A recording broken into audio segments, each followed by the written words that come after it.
Continuing the topic of BRICS expansion. Two full members since 2024, the United Arab Emirates and Iran, are now de facto in a state of armed conflict. Is the use of the organization's mechanisms for their reconciliation being discussed within the framework of BRICS? And is the situation assessed as threatening the unity of the association? Thank you. Indeed, contradictions have manifested between these two countries. In discussions of this kind, as when discussing any other conflicts, one needs to keep in mind the necessity to concentrate on the most important thing. Where are the root causes of the current crisis? The root cause is well known to us all. The unprovoked aggression of the United States and Israel against the Islamic Republic of Iran. Now everyone is appealing to Iran, and to who knows who else, with the demand to open the Strait of Hormuz. I remind you that until February 28th of this year, when the aggression began, the Strait of Hormuz operated with absolutely no problems at all. Freedom of navigation was ensured 100%. When the aggression against the Islamic Republic of Iran was instigated, it was instigated with a very specifically declared goal: to end the 47 years during which Iran allegedly terrorized all its neighbors in the entire surrounding world. Just like the topic of his participation in drug trafficking was invented for the kidnapping of the president of Venezuela. Later it turned out that it was not drug trafficking at all, but Venezuelan oil that interested the United States. Just the same way now you see everything has come down to the oil that must pass through the Strait of Hormuz. But it was not Iran that blocked this situation. It was not Iran that created the problem, including in relations with its neighbors, the countries of the Cooperation Council for the Arab States of the Gulf.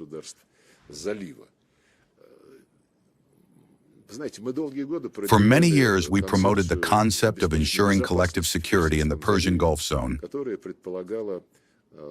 which implied the beginning of a process of normalizing relations and building confidence between Iran and the Arab monarchies, with the participation of their main neighbors, the League of Arab States, and with the participation of the 5 permanent members of the UN Security Council. Because a situation where the Arabs and Iran were at enmity with each other was abnormal, intolerable, and only harmed the peoples of the respective countries. For many years, we held seminars and conferences. Scholars from all the states I mentioned came to visit us.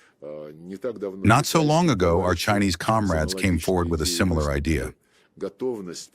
Tehran also expressed readiness to support such an approach, even before the start of the current crisis. In my ongoing contacts with representatives of the Arab monarchies, and we are in regular contact, I sense that they too understand the necessity of precisely this approach. Of course, right now the most important thing is to stop the current war, to translate the somehow or other observed truce into a final agreement on the cessation of any hostilities. But in the long term, it is necessary to think about some kind of stabilizing regional structure, about some kind of regional process. And today and yesterday, we spoke about this at the meeting of the BRICS Council of Foreign Ministers.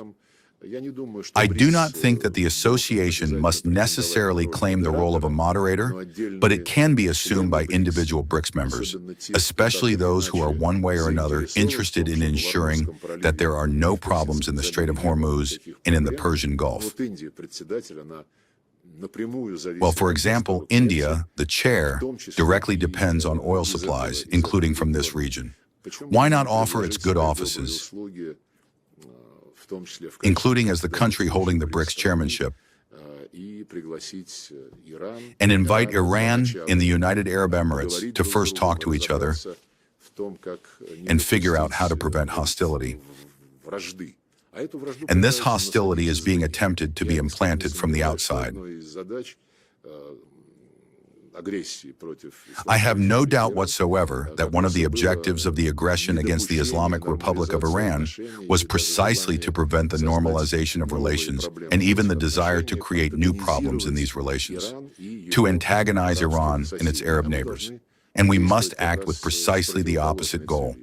Therefore, I hope that, Pakistan is currently helping to establish a dialogue between Iran and the United States.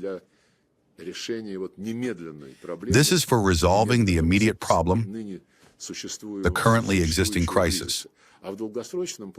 But in the long term, the role of such an intermediary, a mediator between Iran and its Arab neighbors, could very well be played by India, given its extensive diplomatic experience and authority.